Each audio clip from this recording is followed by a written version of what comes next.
Welcome to online class. আজ নবম শ্রেণীর ইতিহাসের তৃতীয় অধ্যায় পড়ানো হবে। আজকের আলোচ্য বিষয় মেটারনিক ব্যবস্থা।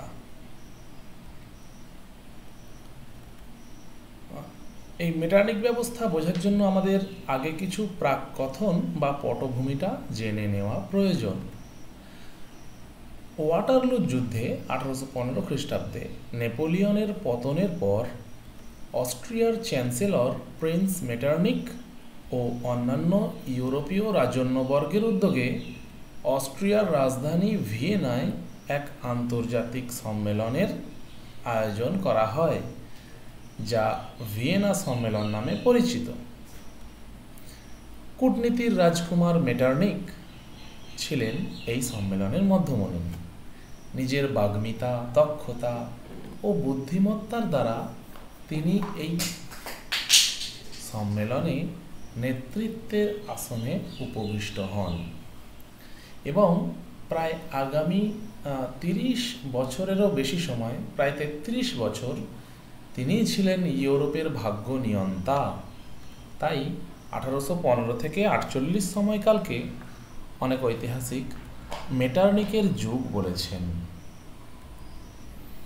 পুরাতনতন্ত্রের সমর্থক মেটারনিক ছিলেন ফরাসি বিপ্লব প্রসূত উদারনৈতিক ভাবধারা বা আদর্শ, জাতীয়তাবাদ, গণতন্ত্র ইত্যাদির ঘোর বিরোধী।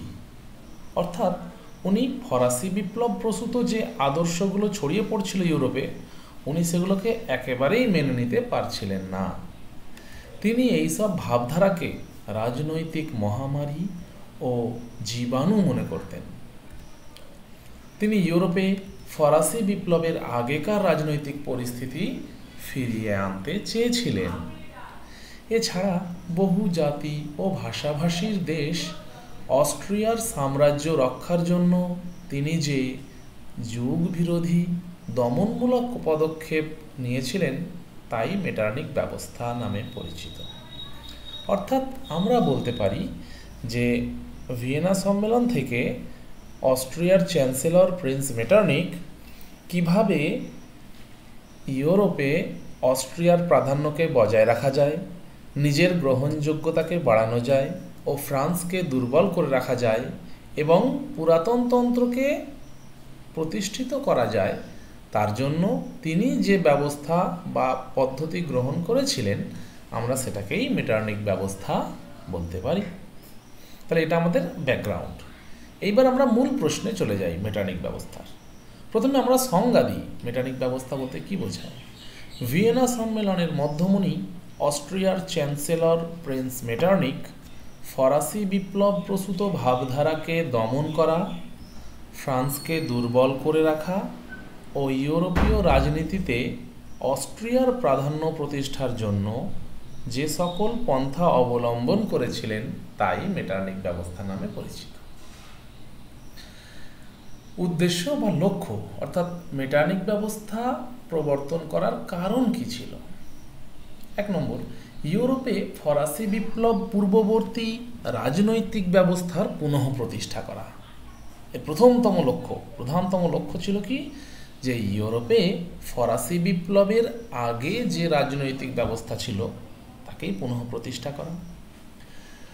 2, ফরাসি বিপ্লব প্রসূত প্রগতিশীল ভাবধারা যেমন স্বাধীনতা, গণতন্ত্র, উদারতন্ত্র, জাতীয়তাবাদ ইত্যাদির অগ্রগতি রোধ করা। 3 নম্বর, অস্ট্রিয়া সহ অন্যান্য ইউরোপীয় রাষ্ট্রে গণতন্ত্রকে দমন করে রাজতন্ত্রকে শক্তিশালী করে তোলা। 4 নম্বর, ইউরোপীয় রাজনীতিতে অস্ট্রিয়ার প্রাধান্য বজায় রাখা।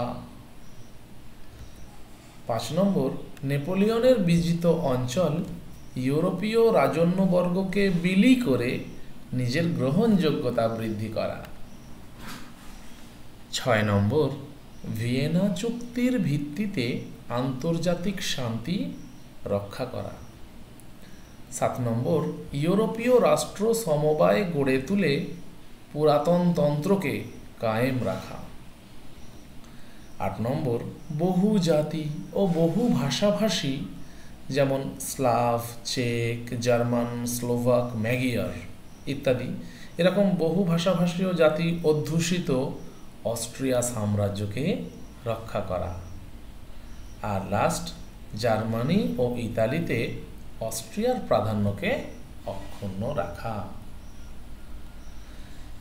এর জন্য এই সকল উদ্দেশ্যগুলিকে পূরণ করতে গিয়ে মেটার্নিখ কি কি পদক্ষেপ নিলেন, বা মেটার্নিখ নীতি বাস্তবায়নের উদ্দেশ্যে কি কি পদক্ষেপ করা হয়েছিল।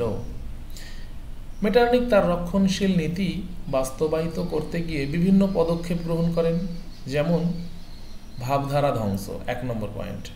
তিনি ফরাসি বিপ্লব প্রসূত জাতীয়তাবাদ, গণতন্ত্র ও অপরাপর উদারনৈতিক প্রগতিশীল ভাবধারাগুলি ধ্বংস করতে সব রকম পন্থা গ্রহণ করেন।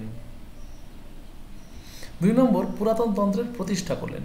তিনি ফরাসি বিপ্লব পূর্ববর্তী রাজতন্ত্র, যাজকতন্ত্র, অভিজাততন্ত্র ও গির্জাতন্ত্রের পুনঃ প্রতিষ্ঠায় উদ্যোগী হন। 3 নম্বর, ন্যায্য অধিকার নীতি। তিনি ইউরোপের বিভিন্ন দেশে বিপ্লব পূর্ববর্তী রাজবংশগুলিকে পুনঃ স্থাপিত করেন। 4 নম্বর, বিভাজন নীতি। তিনি অস্ট্রিয়ায় বিভাজন ও শাসন নীতি প্রয়োগ করে এক জাতিকে অন্য জাতির দ্বারা দমনের পন্থা গ্রহণ করেন। অর্থাৎ তিনি জার্মানদেরকে স্লোভাক দ্বারা, স্লোভাকদেরকে স্লাভ দ্বারা, স্লাভদেরকে ম্যাগিয়ার দ্বারা দমন করার কৌশল জারি রাখলেন, যাতে তাদের মধ্যে পরস্পর বিবাদ থাকে এবং তারা কখনোই ঐক্যবদ্ধ হয়ে অস্ট্রীয় সাম্রাজ্যের পক্ষে কোনো চ্যালেঞ্জ ছুঁড়ে দিতে না পারে। নেক্সট হচ্ছে স্থিতাবস্থা বজায় রাখা। যাবতীয় পরিবর্তন ও সংস্কারের বিরোধিতা করে তিনি ইউরোপে স্থিতাবস্থা বজায় রাখার চেষ্টা করেন। তিনি ইউরোপীয় রাজন্যবর্গকে পরামর্শ দেন, রাজত্ব করুন, কোনো পরিবর্তন বা সংস্কার করবেন না। জাতীয়তাবাদী আন্দোলন দমন।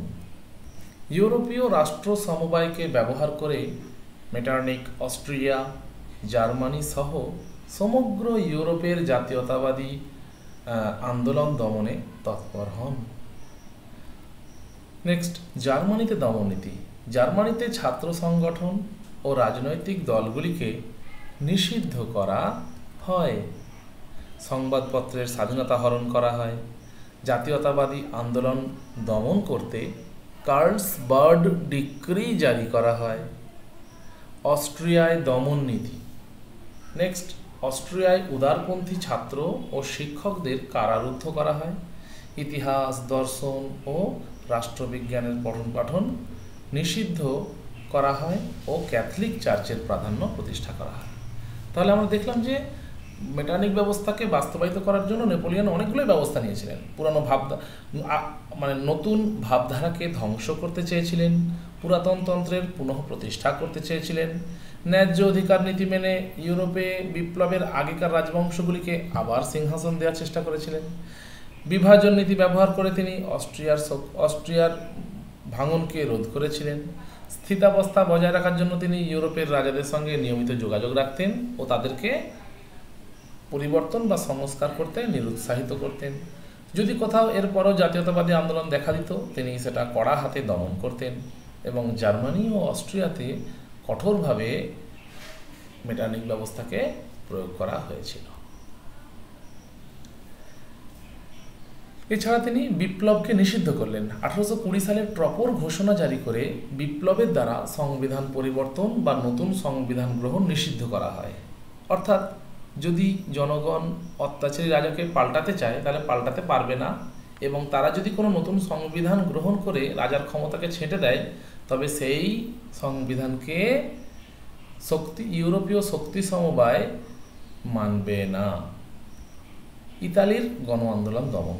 ইতালির নেপলস, পারমা, মডেনা, পিডমন্টের গণ আন্দোলন তিনি শক্তি সমবায়ের সাহায্যে কঠোর হাতে দমন করেন।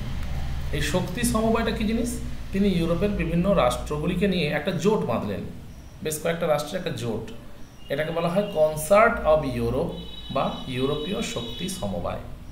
এর কাজ কি ছিল? কোনো দেশে যদি বিপ্লব বা বিদ্রোহ দেখা দিত, তবে এই কনসার্ট অফ ইউরোপ একটা বিরাট সেনাবাহিনী পাঠিয়ে সেটাকে দমন করত ও রাজতন্ত্রকে রক্ষা করত। যাক, স্পেনে রাজতন্ত্র বিরোধী আন্দোলন। স্পেনে রাজতন্ত্র বিরোধী আন্দোলনের সূত্রপাত ঘটলে মেটারনিকের নির্দেশে তা দমন করা হয়। রাশিয়াকে নিয়ন্ত্রণ। গ্রিসের স্বাধীনতা আন্দোলনে রাশিয়া হস্তক্ষেপ করতে চাইছিল, যাতে গ্রিস তুর্কিশ অটোমান সুলতানদের হাত থেকে বেরিয়ে স্বাধীন হয়ে যায় এবং রাশিয়া গ্রিসে নিজের প্রাধান্য প্রতিষ্ঠা করতে পারে। কিন্তু গ্রিসের স্বাধীনতা আন্দোলন থেকে রাশিয়াকে হস্তক্ষেপ করা থেকে বিরত রাখা হয়। তাহলে এত রকমের পদ্ধতি গ্রহণ করা হয়েছিল। এবার মেটারনিক ব্যবস্থার সাফল্যের কারণ বা ইতিবাচক মূল্যায়ন। প্রত্যেকটা কাজেরই কিছু পজিটিভ সাইড আছে, কিছু নেগেটিভ সাইডস আছে। মেটারনিক ব্যবস্থার আমরা এইখানে কি করব? তার ইতিবাচক মূল্যায়ন করব, অর্থাৎ তার মধ্যেকার পজিটিভ দিক কোনগুলো সেগুলো আমরা আলোচনা করব। মেটারনিকের দূরদর্শিতা ও বাগ্মিতা তাকে সফল করে তোলে। নেপোলিয়নের স্বজন পোষণ ইউরোপীয় রাজন্যবর্গকে ক্ষুব্ধ করেছিল, তাই তারা সানন্দে মেটারনিক ব্যবস্থা মেনে নিয়েছিল।